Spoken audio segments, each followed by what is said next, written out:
Von seemed destined for greatness until he wasn't. He lived by the gun and ultimately died by one. Amidst the violence and chaos, he found a partnership in the rap game, notably with Lil Durk. With him. I'm saying it's my brother, twin. People almost mistook them for brothers. Despite their similar stories of growing up in poverty, they weren't related. Let's start by exploring the early lives of Lil Durk and King Von and how their paths crossed in the unforgiving streets of Chicago. Evil twins. Born Dirk Derrick Banks. On October 19, 1992, Lil Durk grew up in the Englewood neighborhood on the south side of Chicago. The area was notorious for its high crime rates and gang activity, shaping much of Durk's early experiences. He faced numerous challenges growing up, including the incarceration of his father when he was just 7 months old. It was hardships like this that gave him the fuel to rise up from the slums of Chicago and grow his passion for music, which also gave him an escape from the harsh realities of his environment. On the other hand, King Von, born Davon Daquan Bennett on August 9, 1994, was raised in the infamous O Block area of Chicago. O Block, named after a fallen member of the local gang, was one of the most dangerous neighborhoods in the city. Like Durk, Von's upbringing was also marked by violence and adversity. He lost several close friends to street violence and had multiple run-ins with the law from a young age. Despite these challenges, Von's charisma and storytelling ability set him apart, and he began to make a name for himself in the local rap scene. The initial connection between Lil Durk and King Von was forged in the streets of Chicago, where their shared experiences and mutual respect for each other's talent brought them together. Durk, already an established figure in the Chicago rap scene, saw potential in the young and hungry Von Durk, took Von under his wing, offering guidance and support as Von navigated the complexities of the music industry. Their friendship was not just about music, it was also about survival and loyalty. Both artists understood the importance of having someone they could trust in an environment where trust was a rare commodity. This mutual understanding and respect laid the foundation for a friendship that would go on to impact their lives and careers in profound ways. He had this to say about him at the Breakfast Club. He got a whole story behind him. You know what I'm saying? He from O Block. Okay. You know what I'm saying? That should speak for itself. Nah. But know what I'm saying? He just real. You know what I'm saying? His music, he just a real just I fuck with him. You know what I'm saying? It's my brother, twin. As Lil Durk and King Von's friendship deepened, so did their influence in the music industry. Durk had already established himself as a prominent figure in the Chicago rap scene, with hits like This Ain't What You Want and Like Me. His raw and authentic storytelling resonated with many who grew up in similar circumstances. By the time King Von started his musical journey, Durk was already a mentor figure, guiding him through the complexities of the industry. In 2018, Durk signed Von to his label Only the Family, OTF, a significant milestone that marked the beginning of their professional collaboration. Von's debut mixtape, Grandson Vol. 1, released in 2019, featured 2 tracks with Durk, Crazy Story, 2.0 Inches, and Twin Nem. These songs showcased their undeniable chemistry and set the stage for future collaborations. The mixtape was a commercial success, and Von's storytelling prowess quickly garnered a dedicated fan base. Their artistic synergy continued with Von's first studio album, Welcome to O Block, released in 2020. The album featured 2 more collaborations with Durk, All These Niggas and Down Me. The project was a critical and commercial success, further solidifying Von's place in the rap game and highlighting the strength of their partnership. The authenticity and raw energy in their music resonated with fans, who appreciated the genuine connection between the 2 artists. Only the Family involved Vol. 1 Inch and Vol. 2, both featuring tracks with Durk and Von. These projects allowed them to showcase their talents alongside other OTF members, further strengthening their bond and expanding their influence in the industry. Even after Von's tragic death on November 6, 2020, their musical connection remained unbroken. Von's posthumous album, What It Means to Be King, and his mixtape, Levon James, both featured appearances from Durk. These projects served as a testament to their enduring friendship and the impact they had on each other's lives. Durk's album, The Voice, released shortly after Von's death, was a heartfelt tribute to his fallen friend. The cover art featured both artists with the words Long Live Grandson prominently displayed, a nod to Von's debut mixtape. The album included tracks like Still Trappin' and Backdoor, which paid homage to Von and reflected the deep sense of loss Durk felt. Their collaborations were more than just musical endeavors. They were expressions of their shared experiences and mutual respect. Through their music, Durk and Von conveyed the harsh realities of their upbringing while also celebrating their resilience and brotherhood. Their friendship, strengthened through their artistic endeavors, left an indelible mark on the rap industry and continues to inspire fans worldwide. The tragic passing of King Von on November 6, 2020 shocked everyone who wasn't aware of his past, leaving a profound impact on Lil Durk. Von's death was a devastating blow, not just to his fans and family, but to Durk, who had lost not only a collaborator but a brother. The bond they shared was irreplaceable, and Durk's grief was unmistakable. In the immediate aftermath of Von's death, social media was flooded flooded with tribute posts from fans and fellow artists alike. Durk's own tribute was particularly heartfelt, referring to Von as his baby bro, saying, "My twin gone, I love you, baby bro. D. Roy." Durk's response to Von's death extended beyond his music. He made a conscious decision to break the cycle of violence that had claimed so many lives, including Von's. Many fans urged Durk to seek revenge, encapsulated in the phrase "slide for Von." However, Durk sort of addressed it with the following words: "You don't slide for your mans, don't kick no killer shit our way, nigga.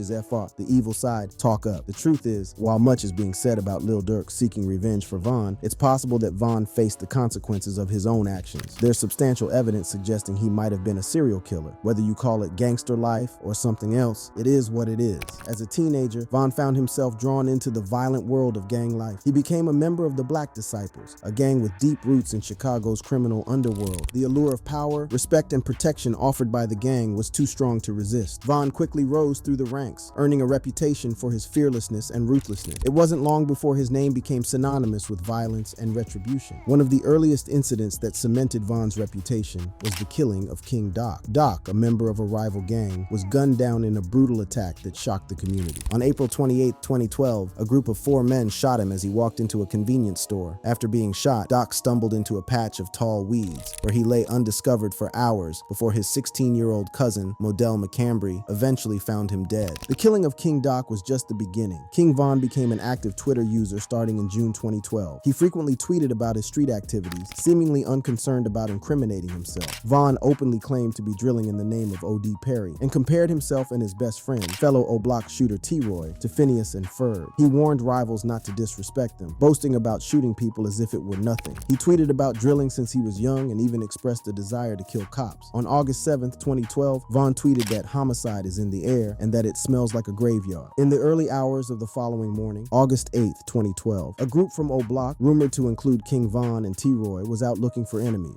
Dirty Rel, real name Tyrell Joshua, an older member affiliated with St. Lawrence, Eberhart, and Jarrow City, was back in town and ended up being shot dead. He was found on a sidewalk on the first block of East 56th Street in Washington Park just before 3:30 a.m. These early incidents set the stage for what would become a pattern of violence and retribution. Von's reputation as a serial killer began to take shape, with each killing adding to the legend. As King Von's reputation in the streets of Chicago grew darker, his alleged involvement in a series of brutal killings continued to fuel the legend of a man feared by many. The next chapter in this grim tale involves the tragic deaths of Modell, P5, and Lil James, each incident adding another layer to Von's notoriety and solidifying his reputation as a serial killer. On October 13th, 2012, Modell, who was Doc's cousin, was walking with his cousin on the south side of Chicago when they were ambushed. Just before 9:30 p.m., someone approached them on foot and opened fire. Modell was shot in the chest and later pronounced dead at the hospital. No one was ever charged with this murder or attempted murder. However, many years later, police documents revealed that a witness had positively identified King Von as the shooter, with T-Roy also apparently at the scene. This made King Von the prime suspect in the murder. Additionally, King Von tweeted immediately after the killing. Witnesses claimed that Von had a personal vendetta against Modell, driven by a thirst for revenge. The streets buzzed with stories of how Von had orchestrated the attack, but fear kept potential witnesses from coming forward. The police investigation stalled, and without concrete evidence, Von remained free. The killing of P5, another young man with ties to a rival gang, added to the growing list of violent acts allegedly linked to Von. P5 was gunned down in broad daylight, an audacious attack that left many in the community reeling. The brazenness of the murder only added to the fear and respect Von commanded in the streets. Once again, his name surfaced in connection with the crime, but the lack of evidence and the culture of silence allowed him to evade justice. Lil James, another victim in this bloody saga, was a name that resonated with sorrow. Lil James was shot multiple times in a drive-by shooting, an attack that bore the hallmarks of gang-related violence. The pattern of violence seemed unending, with each killing adding to Von's notorious reputation. Eventually, King Von faced the same fate he had inflicted on others when he chose to feud with Quando Rondo. To be fair, Quando Rondo didn't seek the conflict, but felt he had to do what he had to do. The death of Von.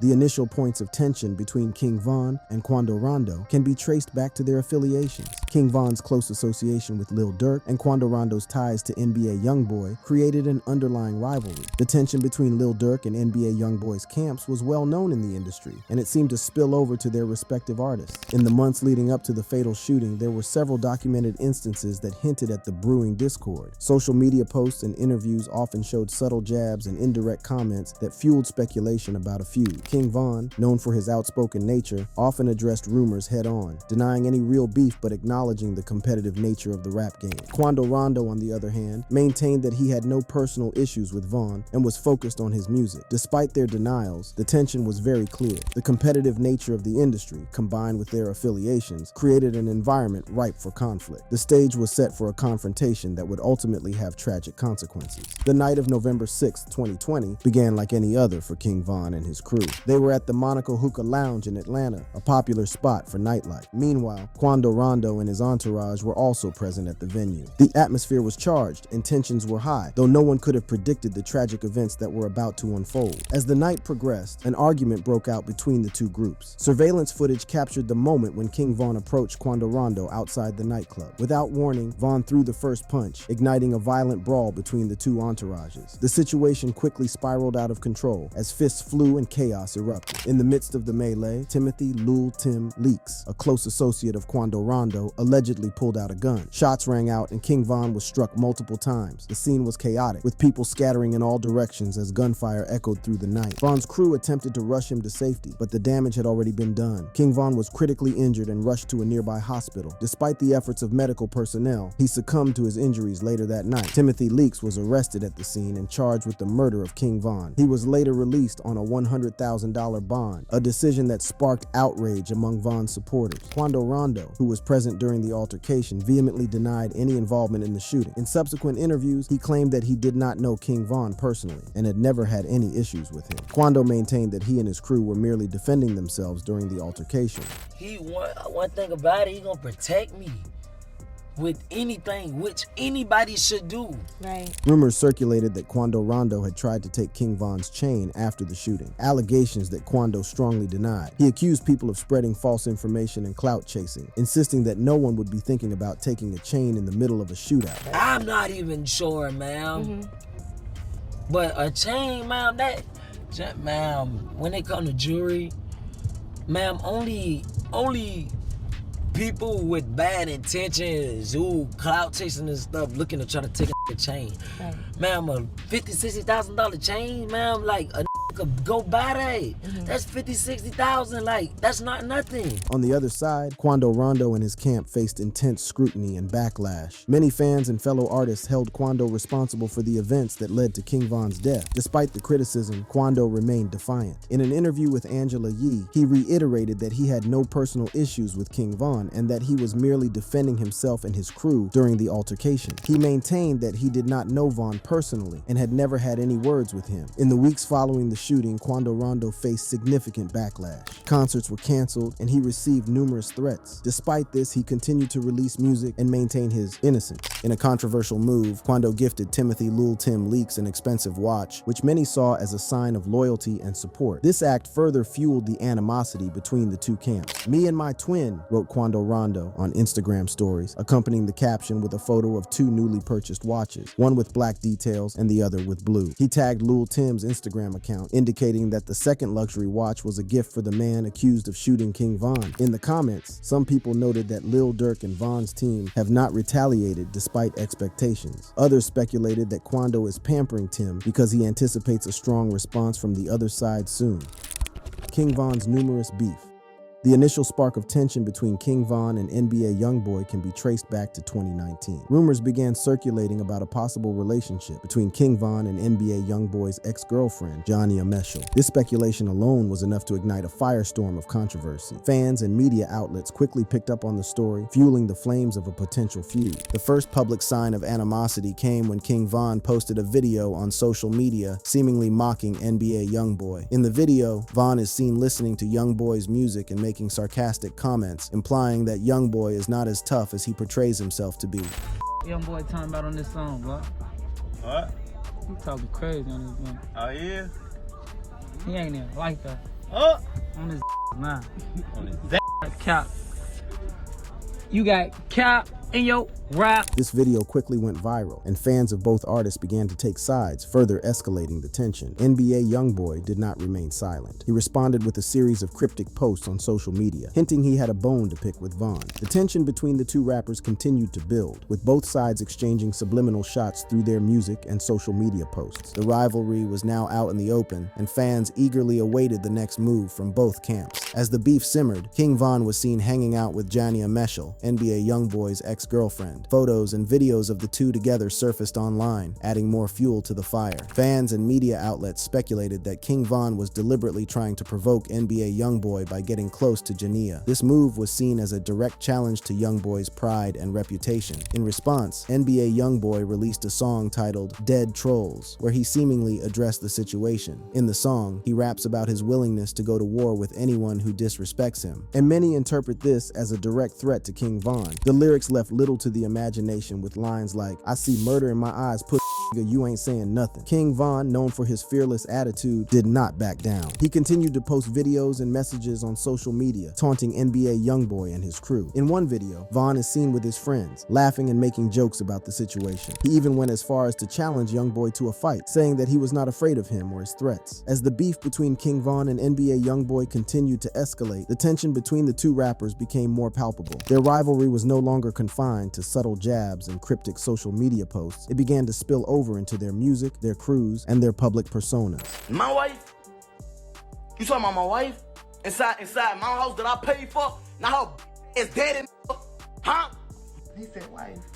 Man, whatever. One of the most significant events in the escalation of their beef was a series of social media exchanges that left fans buzzing. King Von, known for his fearless and confrontational nature, frequently took to Instagram Live to address the situation. In one memorable instance, Von went live with his friends, openly mocking NBA YoungBoy and questioning his street credibility. The video quickly went viral, with fans and media outlets dissecting every word and gesture. NBA YoungBoy, never one to back down from a challenge, responded with his own series of posts. He shared videos and messages that seemed to be directed at King Von, though he never mentioned him by name. In one particularly intense video, YoungBoy is seen surrounded by his crew, sending a clear message that he is ready for any confrontation. The back and forth between the two rappers only served to heighten the anticipation and tension among their fans. The involvement of their respective crews and associates added another layer of complexity to the feud. King Von's close ties to the O-Block neighborhood in Chicago meant that his beef with NBA YoungBoy was not just a personal matter, but a point of pride for his entire community. Members of Von's crew, including fellow rapper Lil Durk, were vocal in their support, often taking to social media to back Von and throw shade at YoungBoy. On the other side, NBA YoungBoy's crew, known as the Never Broke Again Collective, was equally vocal in their support. YoungBoy's associates, including rappers like Quando Rondo, frequently posted messages of solidarity and defiance. The rivalry between the two camps became a full-blown war of words, with each side trying to outdo the other in terms of bravado and loyalty. The beef also found its way into their music. Both King Von and NBA YoungBoy released tracks that seemed to address their ongoing feud. In his song Why He Told, King Von raps about betrayal and loyalty, themes that many interpreted as a direct response to YoungBoy's perceived slights. The lyrics were raw and unfiltered, reflecting Von's real-life experiences and his disdain for those who crossed him. NBA YoungBoy, known for his prolific output, also released several tracks that seemed to take aim at King Von. In songs like All In and House Arrest Tings, YoungBoy's lyrics were filled with references to loyalty, betrayal, and street justice. His aggressive delivery and unapologetic attitude left no doubt that he was ready to defend his honor at all costs. As the beef continued to escalate, the stakes grew higher. The involvement of their crews and associates meant that the feud was no longer just about King Von and NBA YoungBoy. It was about their entire support systems and the reputations they had built. The hip-hop community watched closely, knowing that any misstep could lead to real-life consequences. The tension reached a boiling point when rumors began to circulate about a possible confrontation between the two rappers. Fans speculated about when and where the showdown would take place, with some even suggesting that it could happen at an upcoming concert or event. The anticipation was palpable, and the hip-hop world braced itself for what could be a historic clash. Despite the escalating tension, both King Von and NBA YoungBoy continued to focus on their music careers. They released new projects, collaborated with other artists, and maintained their presence in the industry. However, the shadow of their beef loomed large, and fans knew that it was only a matter of time before the situation came to a head. But it is not only YoungBoy that King Von Von had beef with in the rap game. He also had beef with FBG Wooski. The rivalry between King Von and FBG Wooski didn't just simmer. It exploded into a series of violent and shocking events that gripped the Chicago drill scene. One of the earliest and most significant events in their rivalry occurred in 2013. King Von was implicated in the murder of Malcolm Stuckey, a member of the Gangster Disciples. Although Von was initially charged with the crime, he was later acquitted due to lack of evidence. This incident not only solidified Von's reputation as a feared figure in the streets, but also intensified the animosity between the Black Disciples and the Gangster Disciples. The release of King Von's Crazy Story in 2018 marked another turning point. The song's vivid storytelling and references to real-life events caught the attention of many, including his rivals. The track was seen as a direct challenge to the Gangster Disciples, and it didn't take long for FBG Wooski to respond. Wooski's track Computers was filled with direct disses towards Von and his O-Block associates, further stoking the flames of their feud. The violence escalated dramatically on October 2018 during the funeral of Dusky Thalman, a close friend of FBG Wooski and a fellow Gangster disciple. The funeral, held at Bethlehem Star Missionary Baptist Church, turned into a war zone when gunfire erupted. FBG Wooski was shot in the head during the chaos, but miraculously survived. This brazen attack at a funeral shocked the community and highlighted the extreme lengths to which this rivalry had escalated. King Von's reaction to the shooting was telling. He took to social media to mock Wooski's injury, posting taunting messages and even referencing the incident in his music. This public display of disdain only served to deepen the hatred between the two factions. The shooting at the funeral was a stark reminder of the real-life consequences of their beef, turning the streets of Chicago into a battleground. This say she love Wooski. We don't even know no more Wooski. It's slow. Hey, Wooski can't tell y'all I beat his one day. He ain't tell y'all that. He too dumb to remember. I punched his up. In 2019, the release of King Von's Took Her to the O added more fuel to the fire. The song, which became another hit for Von, included lyrics that many interpreted as thinly veiled threats towards his rivals. The accompanying music video, filmed in O-Block, featured scenes that glorified gang life and further antagonized the Gangster Disciples. FBG Wooski, despite his injuries, continued to release music that directly targeted King Von and his associates. Tracks like Bond and Back from the Dead were filled with aggressive lyrics and references to the ongoing feud. Wooski's resilience and refusal to back down made him a symbol of defiance for his supporters, but it also made him a prime target for retaliation. That brings us to the end of this video. For more interesting videos like this, click on the cards on your screen.